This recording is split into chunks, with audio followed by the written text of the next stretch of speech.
네, 안녕하십니까. 예, 반갑습니다. 오신아 반갑습니다. 반갑습니다. 예. 아, 안녕히 주무셨습니까? 예. 예. 어제도 하루 종일 또 공부하시고, 오늘도 또 오후까지 또 하시고, 그죠?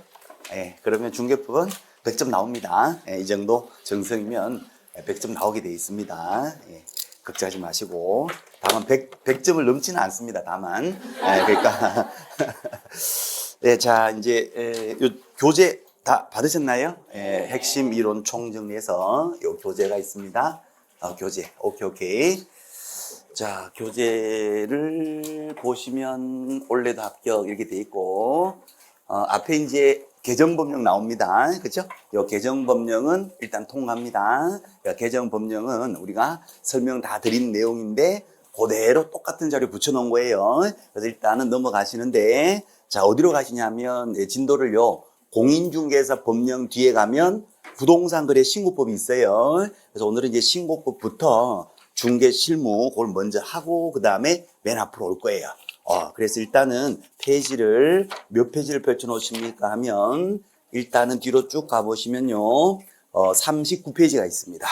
39페이지에 가시면 부동산 거래 신고법이 나오거든요. 실거래가대로 신고하세요 해서 핵심 포인트 28이 나옵니다. 그렇죠? 포인트 28 포인트 이렇게 나오죠.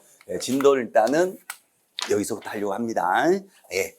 자, 그러면 이제 공인중개사법 부분인데 일단은 요걸 쭉 넘기시면서 자, 보시면 이제 복습이 막 됩니다.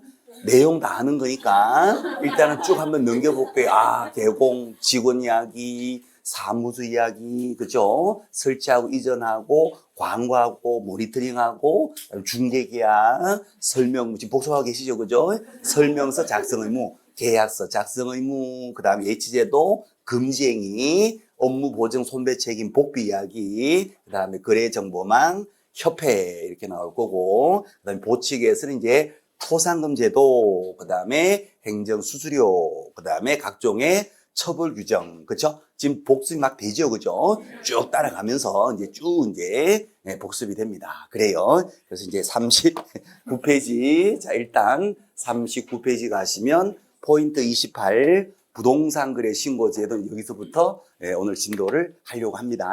앞부분 다 합니다. 하는데, 자, 요 좀 더 말씀을 드릴게요. 자, 우리 작년에 11월 달, 12월 달 기초 입문 과정부터 해서 1, 2월 달에 기본서 가지고 기본 과정을 했고, 3, 4월 달부터 이제 우리가 요약집 가지고, 그죠? 이 요약집. 그냥 이 요약집 지금 한 수십 분도 더 봤을 거예요. 그죠? 이거요. 그죠? 요약집 가지고 3, 4월 달, 그 다음에 5, 6월 달에는 요약집 플러스 기출문제집. 자, 그냥 불안해하지 마시고, 그냥 그렇다는 거예요. 그냥 이걸 다 100% 지금 다 알고 있습니까? 그거 묻는 게 아니에요. 그러니까 아무 부담 갖지 마시고 한 번만 들어보실게요.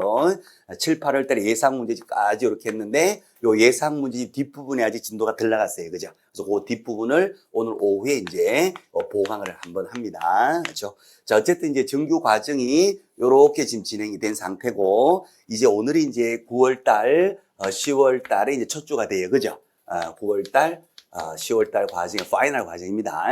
파이널 과정의 이제 첫째 주가 되는데, 오늘이 월요일이니까 제가 말씀을 드리는 겁니다. 제가 화요일만 돼도 이런 얘기 안 해요. 오늘은 이제 월요일이다 보니까 월, 화, 수, 목, 금, 토까지 해서 요 파이널 과정이 이제 시작이 되는 월요일이거든요. 그래서 잠깐만 말씀을 드리는 겁니다. 자, 요 9시월 과정이 6주 과정인데요. 첫째 주, 둘째 주는 이제 기본 이론입니다. 이론 총정리인데요. 2주에 걸쳐서 하는 거예요. 1주차, 2주차. 그러니까 오늘 받으신 요 내용이 오늘 다 끝나는 것이 아닙니다. 이게 2주에 걸쳐서 하는 것인데 개인적으로는 이 과정을 충실히 하셨어요? 아무도 없어요. 어쨌거나 아무도 없는데 어쨌거나 개인적으로 요 과정을 충실히 거쳤다면은 요 2주 동안엔 별로 할 게 없어요. 그렇죠. 그러니까 요 기간 동안에 뭘 하시냐면 충실히 하셨어요. 그러면 문제를요. 요 기출 문제하고 예상 문제요. 요것을 2주 동안 이렇게 하시면 됩니다. 예. 그러신 분이 계시다면 네, 그렇게 하시면 되고, 아니면 요 과정은 거쳤지만 제가 늦게 시작을 했어요 등등등 이론 총론이 요 2주 동안에 이 내용을 다 정리하시면 됩니다. 간단해요. 네. 그러니까 처음부터 쭉 성실히 다 하셨어요 하시면 이론 정리 딱 보니까 한 2시간이면 다 정리가 돼버렸어요. 그러면 다음 주에 놀아야 됩니까? 그게 아니고 요렇게 딱 정리가 다 쭉 보고 확인이 되시면 이제 문제 있어요. 문제. 요 문제를 요 2주 동안 반복해서 보시면 되는 거예요. 오케이. 그 다음에 요 과정이 제가 조금 부족합니다. 그러면 다 필요 없어. 심지어 제가요 하나도 안 했어요. 괜찮아. 여기서 하시면 돼. 여기서 다 필요 없어. 지금까지 한 거 다 필요 없어. 다 필요 없고요. 여기에서 2주 동안 과목별로 그죠? 1차 과목, 2차 과목별로 2주에 걸쳐서 이론 정리 총 하시는 거예요. 하시고 나서 그 다음에 3, 4, 5, 6주에 뭐 합니까 하면 동형모의고사 봐요. 동형모의고사. 네, 실제 시험하고 같은 형태의 동형모의고사보다 짧게 할게요. 네, 짧게 할게요. 자, 동형모의고사 하는데 전 과목이 다 몇 문제예요? 40문제죠? 40문제인데 3, 4, 5, 6, 4주니까 40문제 4주니까 몇 문제입니까? 160문제죠. 160문제. 우리 객관식 문제집 있죠. 두꺼운 거. 그거 실제로 있잖아요. 해설이 붙어 있고 편집을 해서 그렇죠. 그 문제 자체가 보통 400문제 정도 됩니다. 많은 과목 해봐야 500문제 안 넘어요. 그러니까 이제 보통 한 400문제 되거든요. 그러면 거의 반 정도 돼요. 자, 그러니까 그동안에 무엇을 어떻게 제가 제대로 못했습니다. 아무 상관이 없어요. 9, 10월 이 과정만 하시면 돼요. 그래서 여기에서 이론 정리해서 진도 나간 부분 있죠. 그죠? 1주차 진도 나간 거 복습 꼭 하시고, 자기 것을 소화하시고, 2주차 진도 나간 거 있죠? 자기 것을 꼭 소화하시고, 그 다음에 160문제면요. 웬만한 예상 문제지 웬만큼 내용 다 들어가 있어요. 그러니까 이론하고 문제하고 이렇게 해서 시험장 가시면 평균 점수 몇 점이면 합격합니까? 60점이지. 그렇잖아요. 상대평가예요? 절대평가예요? 절대평가. 이게 선착순이 아니고, 자, 다시요. 그러니까 성적순으로 상대평가면 이게 불가능해요. 그때는 창창하신 분들 위주로 이제 합격자가 나와요. 상대평가면. 그런데 뭐다? 절대평가예요. 평균 점수 60점 맞으면 돼요. 그죠? 그러면 1차 과목이면 민법이든 학계이든 둘 중에 하나가 80 나오면 돼요. 왜냐하면 40 미만의 과락은 불합격이니까. 그렇죠? 그럼 민법 80 맞았다. 학교론 40 나왔다. 학교론 40점 쉽잖아요. 그럼 민법 80 맞으면 되는 거예요. 그죠? 그럼 학교론 40점 맞는데 뭐 할 거 뭐 있어? 아무것도 안 해도 40 나오겠네. 고등학교 때 배우는 게 있는데 수요 공급 탄력성 이런 거 다 있잖아요. 자, 어쨌거나 그렇죠. 2차 과목은 중개사법 있고 공법 있고 공시세법인데 중개법 100점 맞았다. 공법 몇 점 맞는다? 40. 공시세법 40. 공법 40 쉽잖아요. 공법 40점 맞는데 6개 법률이 웬 말이냐 그 말이죠. 국계법, 주택법, 건축 다 필요 없어. 뭐 그 6개 중에 국계법 하나 하면 될 것 같은데 나머지는 한 줄로 세워도 40점 나올 것 같은데 그렇죠. 공시세법, 공시법 등기가 어렵나요? 왜 합니까 그거를? 지적이 쉬운데 쉽다고 하지 일반적으로. 세법도 알아서 해주는데 이거 안 나옵니다.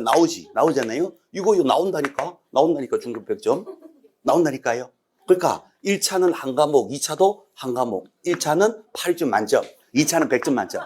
중개사법은 문제만 정상적으로 나오면 100점 나옵니다. 근데 또라이들이 들어가가지고 자꾸 이제 이상한 문제를 한 3문제 내지 않으면 4문제를 출제해서 그렇죠. 정상적으로 출제를 하면 100점 다 나와요. 중개법은. 그러니까 이게 만약에 한 95점 나왔다 그러면 여기서 45점 맞으면 되잖아요. 아니면 이걸 45점 맞던가. 둘 다 45점이다. 그럼 90점 맞으면 되네. 어머나, 저는 이게 좀 마음에 들어 60점 나와요. 어머나, 60점 나와요. 그럼 몇 점 맞으면 된다고요? 75점입니까? 85점입니까? 75점입니까? 어머나, 그럼 끝났네. 그렇죠. 그냥 합격하는 거예요. 그래서 1차 한 과목 잡고 2차 한 과목 잡으면 그냥 합격이 돼요. 나머지는 40점만 넘으면 된단 말이에요. 그래서 40점 넘는다면 전 부분을 다 할 필요 없어요. 그동안 이해된 부분, 그것만 반복해도 40점 나와요. 그렇게 해서 이제 합격하시면 됩니다. 그러니까 무슨 얘기를 하고 싶어 합니까 하면 그동안 어떻게 했느냐? 혼자 스스로 힘들게 자신을 힘들게 절대 하지 마시고 나는 중간에 좀 놀아가지고요. 안 될 것 같아. 그거 아무 쓸데없는 생각이요. 그런 생각하지 마시고 누가 무엇을 언제 어떻게 했냐 아무도 묻지도 않고 따지도 않습니다. 9, 10월 달 과정만 하시면 돼요. 요 과정만 하시면 되는데 그동안 열심히 하셨던 분들은 굉장히 수월합니다. 룰루랄라, 룰루랄라 하면서 하는 거고, 그동안 안 하셨어요. 괜찮습니다. 9, 10월 6주, 그 다음에 자습하는 기간 또 한 주 있거든요. 요 기간 동안 빡세게 하시면 돼요. 요거만 빡세게 하시면 다 합니다. 나이스 브라보. 네, 그렇게 하시면 됩니다. 오케이. 그리고 다 100점 만점 원하는 게 아니잖아요. 합격, 자격증 받는 거. 몇 점이다? 60점. 60점이니까 어떤 과목이라도 전략 과목 비슷하게 한 과목 점수 나오면 나머지는 그냥 과랑만 면해도 다 합격하게 돼 있어요. 네. 자, 그렇습니다. 60점. 얼마나 좋아요, 60점. 그렇죠. 자, 그러면 이제, 진짜입니다. 잘 생각해 보시고. 그리고 요, 객관식이잖아요. 그죠? 자, 요거 추가로 말씀드릴게요. 객관식은 쓰는 거예요, 찍는 거예요? 찍는 거잖아요. 찍는 건데, 로또가요, 로또가. 로또가 46개 중에 하나 맞추는 게, 이게 번호가 6개 맞아야 되거든요. 이 로또가 해마다가 아니고, 일주마다 1등이요, 서너 명, 5, 6, 7명씩, 저번 주인가 7명 나왔어요. 나옵니다. 저번 주인가요? 30몇억인가? 7명이서. 나온다니까요. 46개 중에 하나도 맞추는데, 오지선다 5개 중에 하나예요. 그죠? 그럼 확률이 몇 프로다? 20%. 무슨 얘기 하게 되면, 객관식은 찍는 것인데, 이 객관식을 찍는 것을 포기한다. 이거 두 글자로 뭐다? 바보예요, 바보. 주관식은 공부 안 했다. 못 써. 그래서 주관식은 포기할 수 있는데, 객관식은 찍는 거잖아요. 5일만 카드 5개 중에 하나 찍는 거잖아요. 이거를 포기한다. 이 바보예요, 바보. 공부 안 해도 찍었더니 맞을 수 있다니까요. 1, 1, 2, 2, 3, 1, 2, 4, 5, 아싸리요. 이러면서 맞을 수 있다니까요. 60% 맞으면, 과목별 60% 맞으면 자식 나간다니까요. 오케이, 나이스. 그 수험 시간이 길면 나가면 돈 많이 빨리 벌어요. 수험 기간이 짧으면 나가서 조금 이제 하여튼 뭐 부딪히면서 이렇게 배워나가고 그런 거예요. 그러니까 다 장단점이 다 있어요. 빨리 되나 늦게 되나. 장단점이 다 있는데 어쨌거나 다시 오시면 객관식은 시험만 봤을 때는 객관식 찍는 거니까 절대로 포기하지 마시라 그 말이에요. 그러니까 찍은 대로 맞으면 자식이 나온다는 거. 네, 그래요. 그러니까 아무 걱정하지 마시고 열심히 하신 데까지 하시다가 그죠? 너무 또 최선을 다해서 목숨을 가질 필요는 없어요. 그럼 나중에 끝나고 나면 공황이 와요. 그래서 누가 그러더라고. 최선의 끝은 공황이다. 이렇게. 그러니까 건강을 꼭 챙기셔야 돼요. 건강이 허락하는 한, 건강을 유지하는 한, 건강한 범위 내에서 이제 최선을 다하는 거예요. 그렇습니다. 오케이 됐어요. 자, 그래서 이제 2주에 걸쳐서 요거 하는 것인데요. 자, 앞부분의 공인중개사법은 우리 어제도 했고, 반복도 많이 했고, 앞부분은 쉬운 부분도 많고, 뒷부분이 조금 약하죠. 보통 이제 혼자 공부하시나 그러면 앞부분은 새카만데 중간중간 하면 조금 덜 새카맣다가 뒤에 보면 하얗잖아요. 그죠? 보통, 우리 말고 보통 일반인들이 그렇잖아요. 그래서 이제 신고법부터 여기서부터 이제 진도가 나가겠습니다. 요거 하고 이제 실무 쪽까지 하고, 그 다음에 앞부분 가고 이렇게 할게요. 예. 자, 그럼 이제 요거 이제 첫 주, 월요일 첫 주라서 이제 말씀을 드린 겁니다. 오케이. 이제 더 이상 말씀을 안 드리고 저는 수만 할 거예요. 오케이. 자, 그리고 이제 요 교재는요, 보기 딱 좋도록, 사이즈도 딱, 손에 딱 쥐도록 딱 돼 있어요. 그러니까 요거는 눈에다가 이렇게 계속, 출퇴근하시거나 이동 중이라도 이렇게 눈에 붙여놓으시면 됩니다. 이렇게. 눈에 붙여서요, 한 2주 동안만 눈에 붙여놓으면 이게 눈에 붙었다가 완전히 자기가 소화가 다 되는 겁니다. 그럼 또 어떤 분들은 앞에서부터 다 소화되는 거 찢어갖고 먹기도 하고 막 이렇게 하는데, 그렇게까지는 할 필요 없고, 2주 동안 이렇게 눈에다가 이렇게 붙여놓으시면 돼요. 수업은요, 어떤 이렇게 새롭게 기본 원리를 설명하는 그런 게 아니고, 이제 총 정리 과정이니까, 요 교재 요거 가지고 그냥 쭉 이렇게 같이 보면서 같이 정리할 거예요. 그냥 정리 겸 그냥 확인할 거예요. 그렇게 보시면 됩니다. 오케이. 자, 이제 진도 들어갑니다. 자, 신고법 갈게요. 신고법 갑니다. 예. 자, 부동산 거래 신고 제도 핵심 포인트 28 페이지 39페이지. 자, 신고법은요, 시험 문제가 5개, 6개, 7개 정도 나오는데 쭉 갈게요. 목적이 나온다면은 포인트가 건투하자, 그러자 하는 거. 그래서 건전하고 투명한 거래 주소 확립하여 국민경제 이바지합니다. 건투하자, 그래라. 자, 그 다음에 무엇을 신고합니까? 부동산 거래 신고인데 요 부동산은 토지하고 건물 2개만 얘기하는 거죠. 그래서 토지 건물에 대해서 3번에서 신규 공급받아요. 첫 분양을 받아요. 첫 분양 계약을 공급 계약, 그래서 또빈 공주권 산택 이런 법에 따라서 첫 분양 받은 신규 분양, 분양가 신고를 해주고, 다만 여러 가지 법 제목이 나오는데 거기에서 건축법은 제외됩니다. 왜냐하면 건축법은 공급하는 법이 아니거든요. 단체로 대규모로 지어서 공급 목적이 아니라 내 집 단독주택 내가 지을 때 건축법이거든요. 공급하고 본질적으로 맞지를 않아요. 그래서 건축법을 제외한 뭐 주택법 같은 거요, 이런 거요. 또 공주권 상태 이런 법에 따라서 분양을 받으면 분양가도 신고를 하고요. 그 다음에 요 공급 계약을 통해서 공급받는 자로 선정된 지니까 동호수가 있다 없다? 있다. 동호수 선정된 분양권요. 분양권 얘기하는 겁니다. 이것도 매매 전매가 되면 실거래가 신고를 하고요. 또 니은의 정비법이니까 재건축 재개발법 거기에 따라서 관리처분계획 인가로 취득한 입주자로 선정된 지니까 동호수가 있는 거예요. 재건축 재개발 입주권 동호수가 있으면 거래가 가능하고 매매가 되면 이것도 신고하시고, 그 다음에 1번은 아예 현존합니다. 현존하는 토지 건물도 매매가 되면 뭐한다? 신고를 하시라. 그러면 매매 얼마에 사고 팔았느냐? 실거래가를 신고하는데 증여계약이나 교환계약은 신고할 필요가 없더라. 오케이. 자, 글자가 좀 작나요? 괜찮아요? 글자 보이시나요? 괜찮아요? 그래서 글자 보셔도 되고, 요 교재 보셔도 됩니다. 예, 오케이. 자, 대상, 매매 계약을 신고를 합니다. 신고 관청 30일 내에 부동산 물건이 소재하는 세군구청장, 사무소가 있는 등록 관청이 아니라 물건이 있는, 그 물건이 있는 신고관청에다가 신고하더라.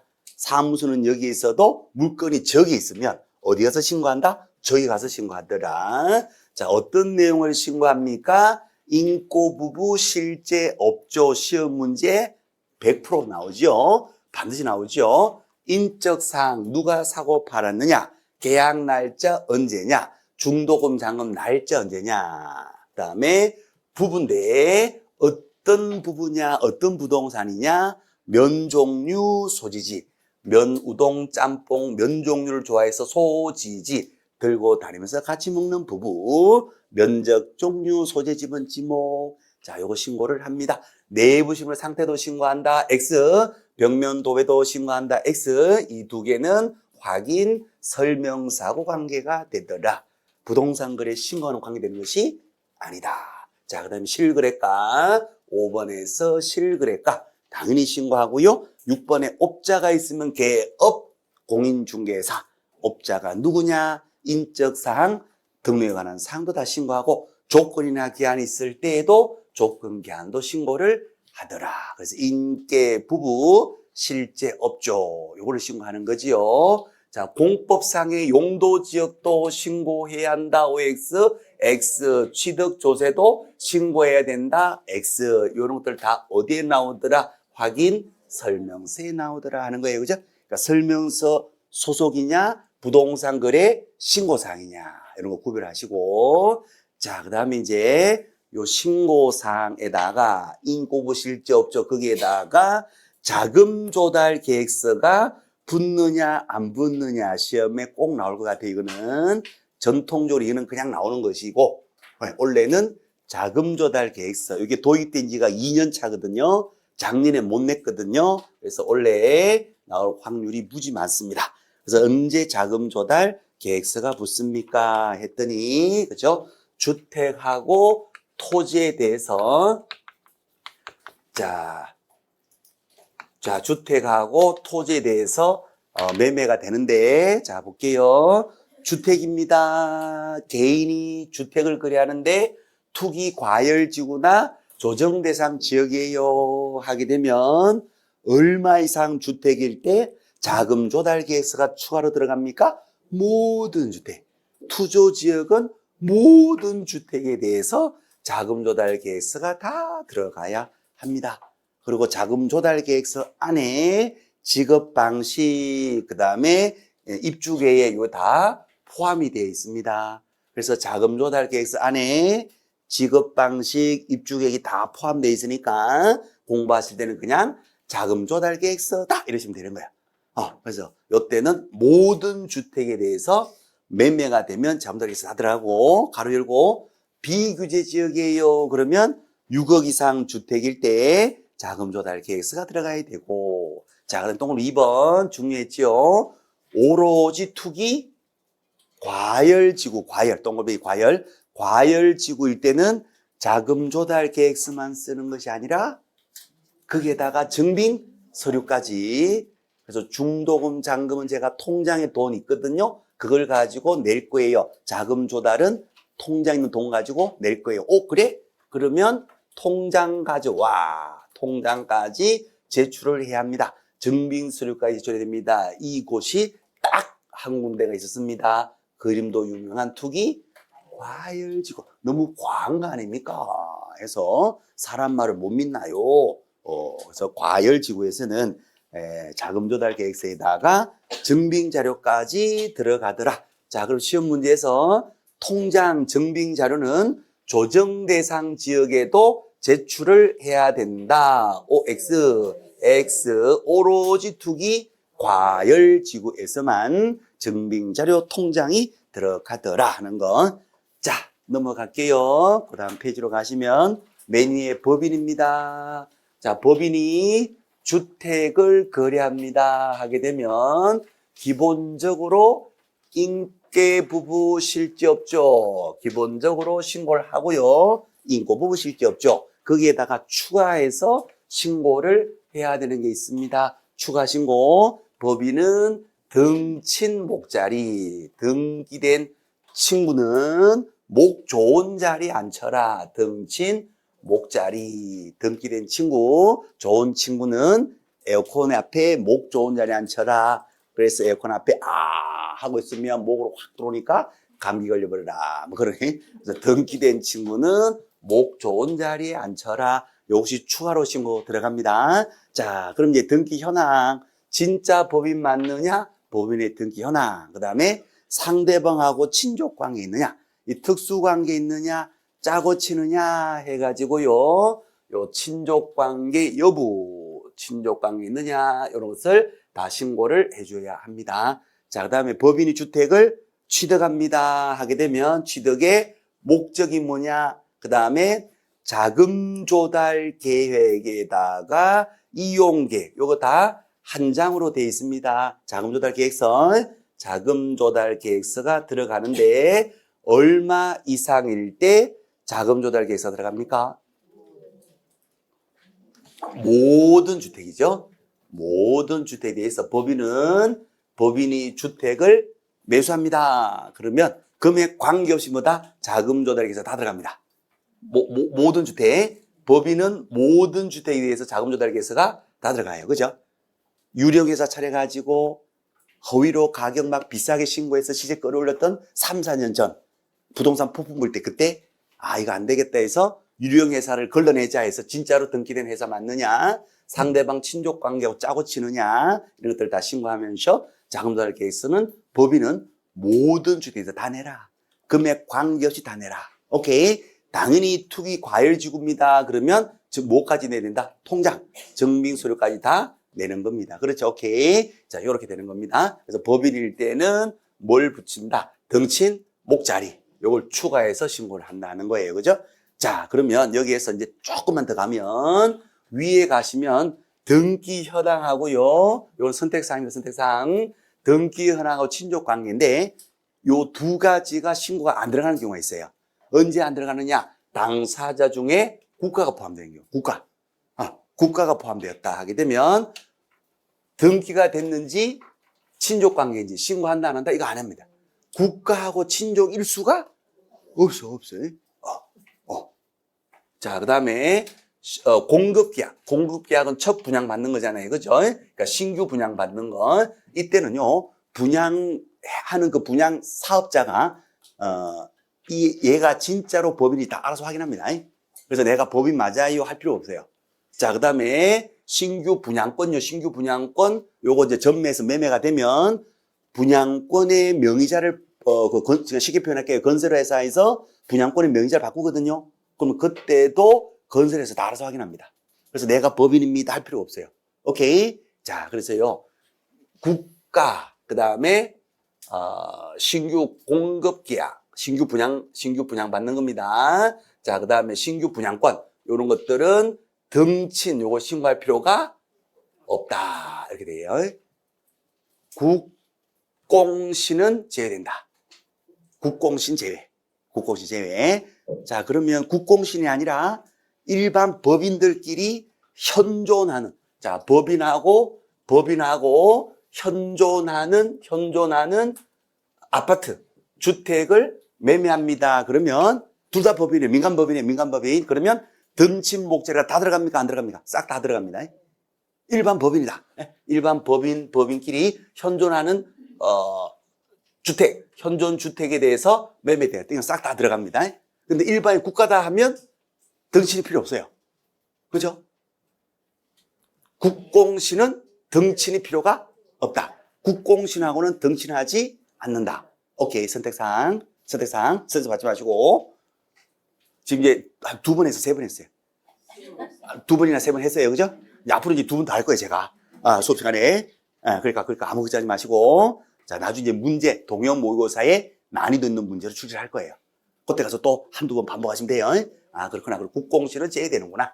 국공신 빼고 그냥 쉽게 해서 일반 법인이다. 일반 법인끼리 거래가 되었다. 뭐를 추가 신고한다? 등친 목자리를 추가 신고한다. 오케이. 국공신 제외. 오케이. 나이스 브라보.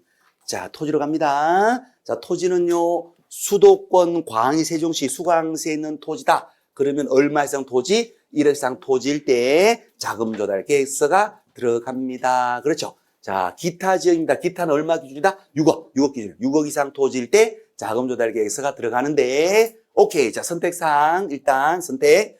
지분 거래할 수도 있어요. 토지에 대해서 지분 20%, 10% 지분 거래할 수도 있는데, 수광세를 한마디로 줄이면은 수도권 등이라고도 합니다. 수도권 등이라고 해요. 수도권 등, 수광세, 요것을 얘기하는 거예요. 수광세에서 토지에 대해서, 자, 보세요. 잠깐 봐요. 5천만 원짜리 토지에 대해서 지분 거래를 합니다. 지분으로 거래합니다. 그러면 자금 조달 계획서를 붙인다, 안 붙인다? 붙인다. 수광세에서는 지분 거래는 금액에 상관이 없이 모든 지분입니다. 모든 지분. 기획부동산 때문에 그래요. 기획부동산. 그래서 수광세, 우리 수도권에서 땅에 대해서요, 지분 거래를 해요. 지분으로 잘라서 막 팔거든요. 그죠? 지분으로. 지분 거래할 때는 다 뭐가 들어간다? 자금 조달 계획서 들어갑니다. 현물 토지다 하게 되면 얼마 이상 토지일 때? 1억 이상 토지일 때 자금 조달 계획서를 하고, 지분 거래다 그러면 모든 지분, 5%든 10%든 15%든 모든 지분에 대해서 자금 조달 계획서 다 들어간다. 무엇을 막자? 기획부동산을 막자. 그 말이에요. 기획부동산이 나쁜 것만 아니에요.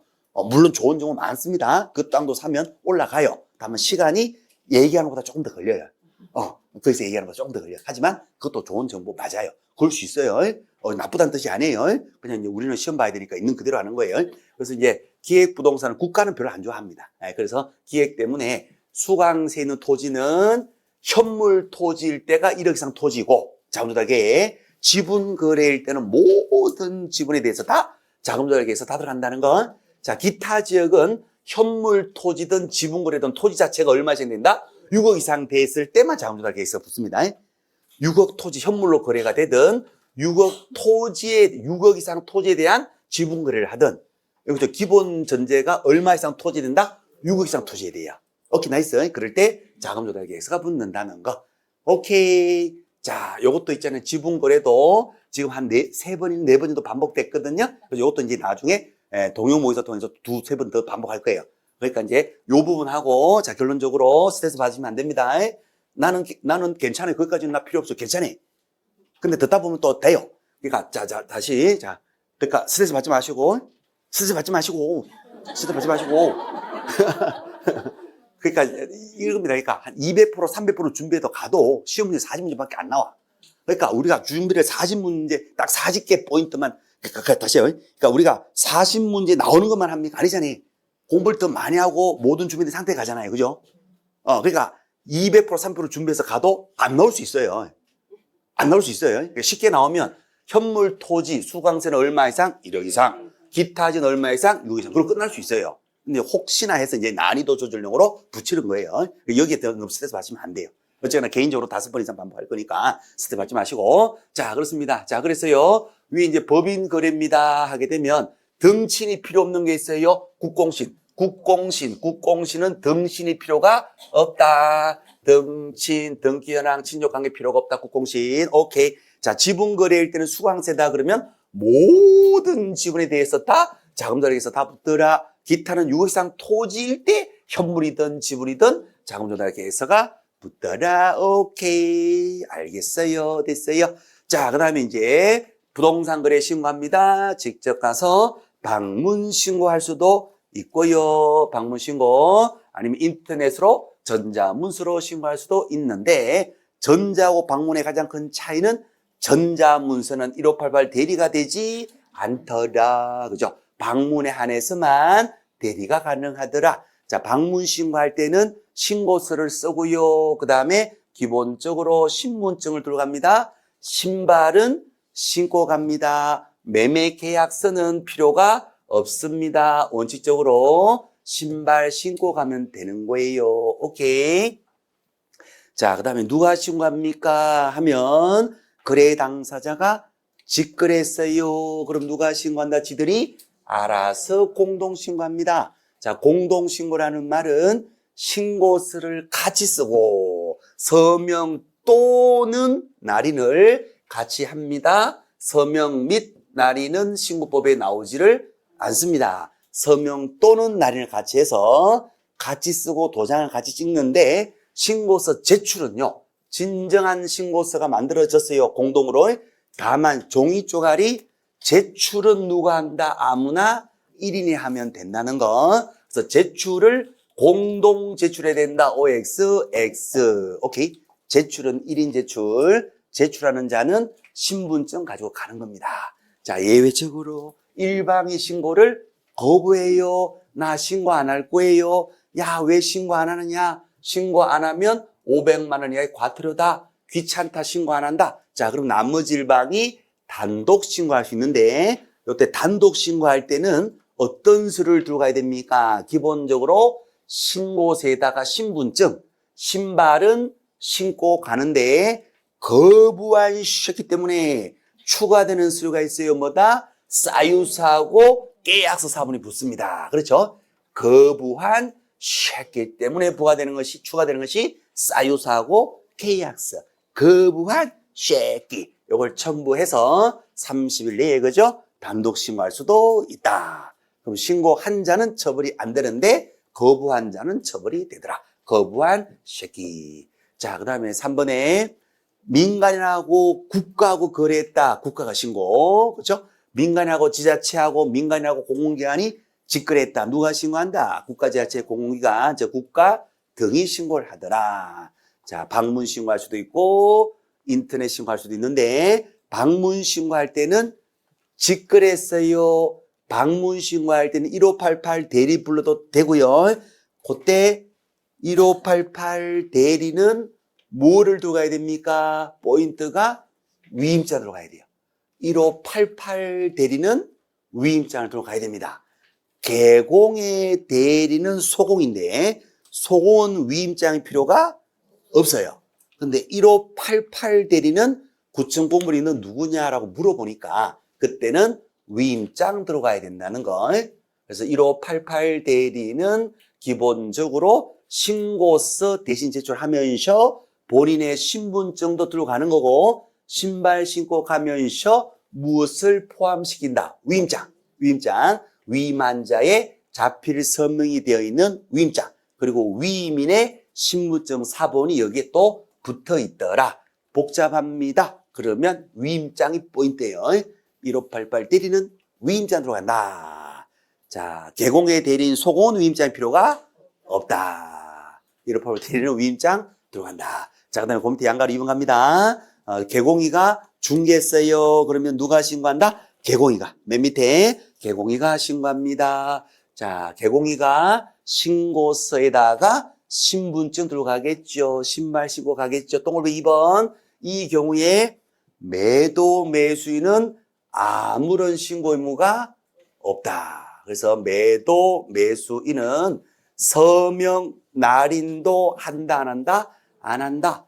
개공이가 중개하면 이 개공이가 100% 알아서 단독으로 다 알아서 해줘야 된다는 거예요. 오케이. 매도 매수인은 도장 찍을 필요도 없다. 자, 밑에 동그라미 3번. 만약에 전문가 둘이서 공동 중개했다. 개공 둘이서 공동 중개했다면 누가 신고한다? 개공 둘이서 공동 신고하더라. 그래서 공동 명의로 신고를 합니다. 오케이. 자, 그 다음에 신고할 때 개공도 방문 신고할 수도 있고 인터넷 신고할 수도 있는데, 자, 방문할 때는 소공에 한해서 대리할 수가 있다. 오케이. 보조는 대리할 수가 없는데 소공에 한해서 방문 신고 대리할 수가 있습니다. 자, 오른쪽 페이지 메뉴에 가시면 소공인은 위임장 들고 간다, 안 들고 간다? 안 들고 간다. 소공은 이미 고용 신고되어 있으니까 위임장이 필요가 없더라. 자, 그래서 신고를 하면요, 신고 필증을 주는데 신고 필증 4글자는 지체 없이 4글자, 지체 없이 교부를 합니다. 그럼 신고증 받아가지고 이제 등기소에 가서 소유권 이전 등기 신청을 하시면 되는 거예요. 신고하고 필증 가지고 등기가 되어버리니까 등기를 또 할 필요가 없지요. 그래서 매매계약서를 가지고 시구청장에 다시 검인도장 받으러 갈 필요는 없더라. 신고하면 검인은 받은 것으로 본다. 자, 그럼 이 가게 실거래가인지를 확인해야 되잖아요. 실거래가인지를 확인할 수 있는 시스템. 구조정 누가 한다? 국장. 국장이 검열 시스템을 이미 구조정하고 있습니다. 그 시스템에다가 신고받은 관청이 거기다 가게를 집어넣어서 그 가게의 적정성을 검토를 합니다. 자, 적정성 검토는 누가 합니까? 하면 신고관청. 동그라미 2번. 신고관청. 시군구청에서는 무엇을 하고? 적정성 검토를 하고. 시스템 구조는 누가 하고? 국장이 하고. 국가차원에서 국장이 지금은 부동산에 위탁되어 있고요. 구축운영 국장이 하고, 개별적인 가격에 대한 적정성 검토는 누가 한다? 신고관청. 오케이. 그래서 여기에서는 누구냐? 이걸 보시면 돼요. 그래서 적정성 검토는 신고관청. 그 결과를 신고관청은 시도지사에게도 알려주고 세무서에도 알려주고, 그럼 세무서장은 거짓 가격이었다 그러면 세무조사도 나가거든요. 과세 자료로도 활용을 합니다. 오케이. 자, 밑에 해제로 갈게요. 자, 신고를 했는데 계약이 깨져버렸습니다. 그러면 무슨 신고를 해야 한다? 해제 신고. 해제가 확정된 날로부터 며칠 내에 신고한다? 30일이죠. 그죠? 30일 내에 해제 신고를 해야 되고, 안 하면 얼마지요? 500만 원 이하의 과태료. 그렇습니다. 자, 동그라미 2번. 자, 개공인은 해제 신고의 의무가 없습니다. 위에 동그라미 1번, 다시 보시면 위에 동그라미 1번요. 계약은 누가 깨는 겁니까? 거래 당사자. 결자 해지. 계약을 한 자가 계약을 깰 수 있는 권리도 있는 거예요. 그죠? 해제 해지권은 계약 당사자가 있는 거예요. 그러면 제3자인 우리 중개업자 그 계약을 깰 수는 없잖아요. 그럼 계약은 지들끼리 깬단 말이에요. 그럼 계약이 깨졌다면 지들끼리 깬 거죠. 그럼 누가 해제 신고를 해야 된다? 그래? 당사자 지들이 해제 신고를 해야 돼요. 그러니까 개공인은 해제 신고 의무는 없어요. 자, 근데 만약에 지들이 안 한다. 개공인가 지들이 계약 깨는 걸 알았다. 그럼 개공인은 해제 신고를 할 수도 있다. 거래 당사자는 지들의 계약을 깨면 해제 신고를 하여야 한다. 지들은 해야 되고, 안 하면 지들이 500이야 과태료. 개공이가 알았다. 그럼 개공이도 해줄 수도 있다. 오케이. 네, 그렇습니다. 공동중개했을 때는 공동으로 해제 신고할 수도 있다. 개공이도 해줄 수 있다. 자, 그다음 3번. 해제 신고를 하면 신고관청은 해제 신고 확인서. 해제되었구나 확인서를 끊어주는데 며칠 내에 끊어준다? 지체 없이 끊어줘요.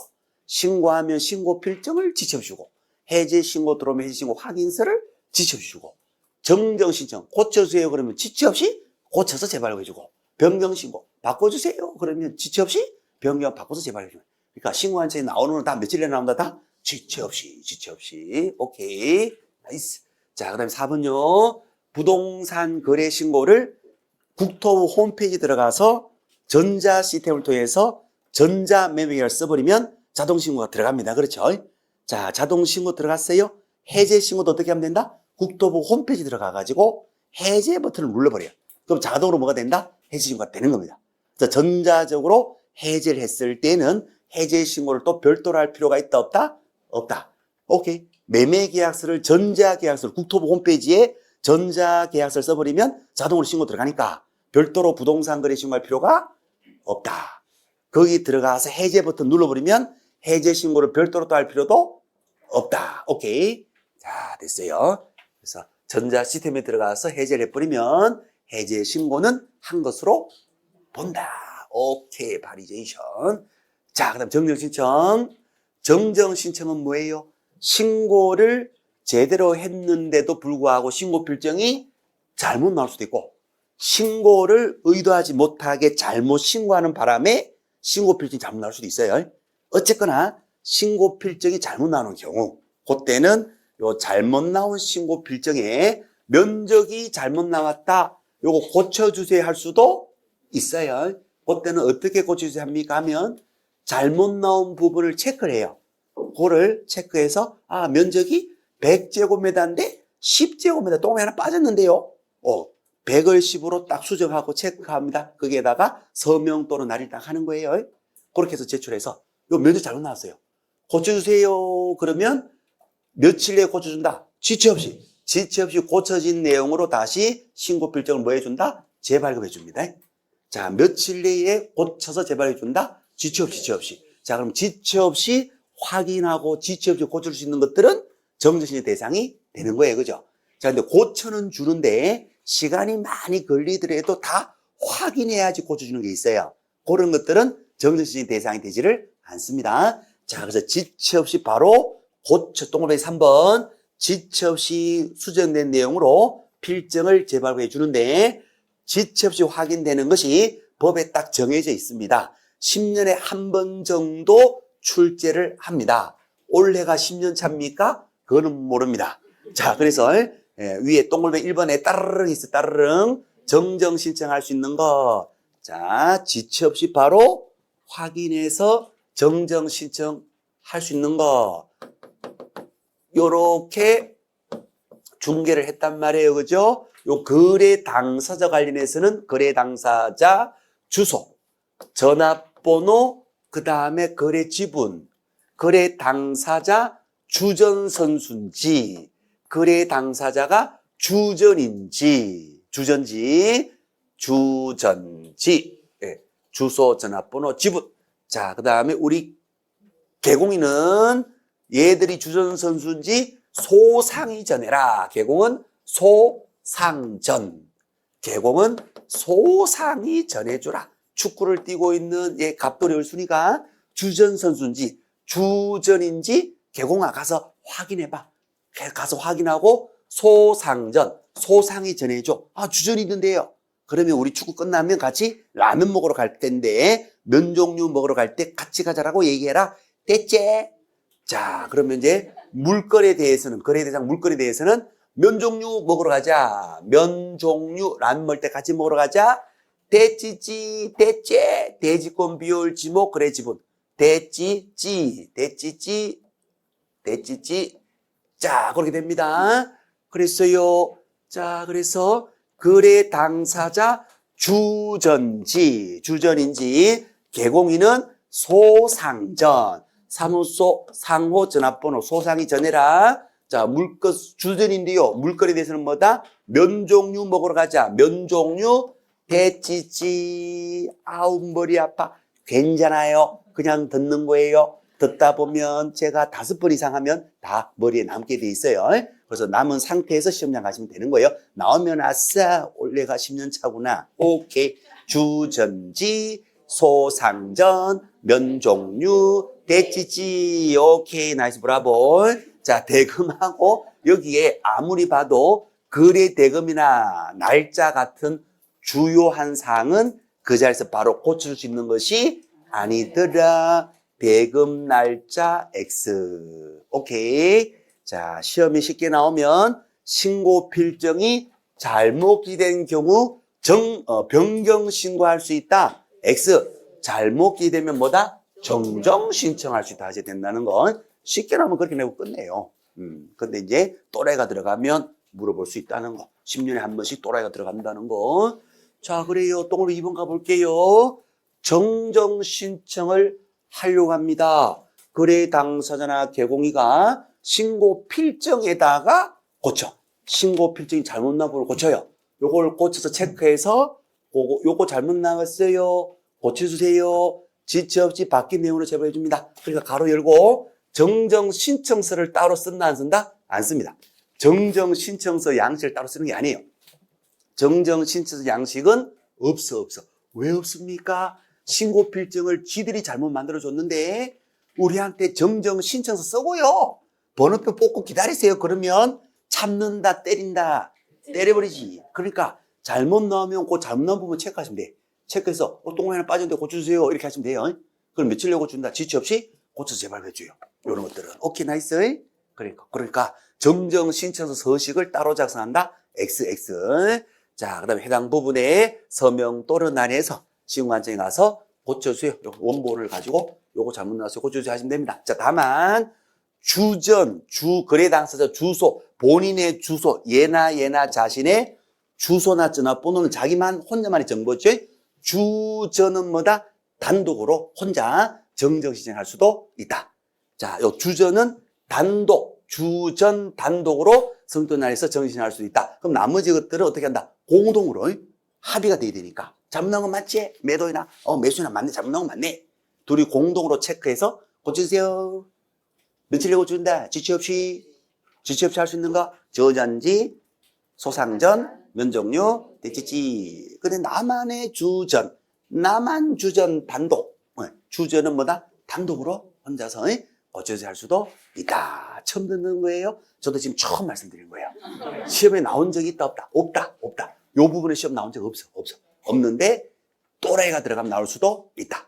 그러니까 요로 시험에 나올 줄도 없는데 이거를 1년 내도록 할 필요 없잖아요. 그러니까 지금 한번 딱 하는 거예요.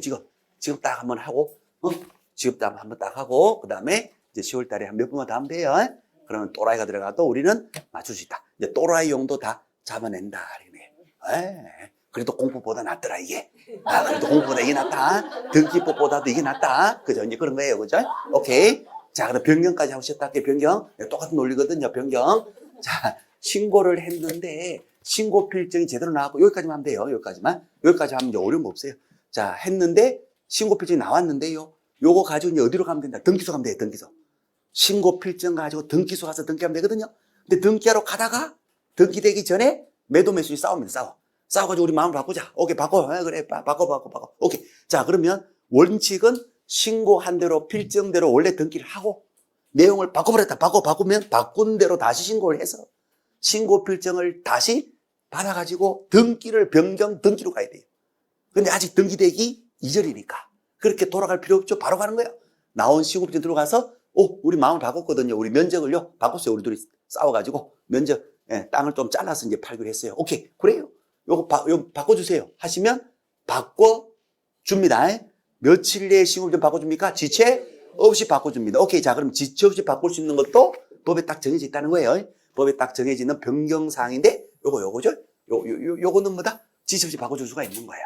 자, 그렇습니다. 자, 동업 1번부터 볼게요. 요거 보고 이제 쉬었다 할게요. 거래 당사자 또는 개공인은 신고한 내용 중에 어느 하나가 내용이 바뀌어졌어. 변심, 변경, 변심했어요.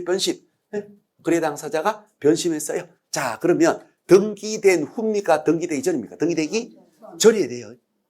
그렇죠. 돼버리면 나중에 변경 등기로 가야 되고 등기되기 전에는 신고 필정만 바꾸면 되거든요. 아싸, 등기되기 전에 다음에 내용의 변경을 신고할 수 있다. 자, 그러면 동그라미 3번 신고 관청은 며칠 내에 바뀌어진 내용으로 재발급해 준다? 지체 없이 바뀌어진 내용으로 바꿔서 재발급해 줍니다. 그죠? 그럼 지체 없이 확인되는 것들은 변경신고 대상이 되는데 이게 뭐냐 하게 되면 일단은 보실게요.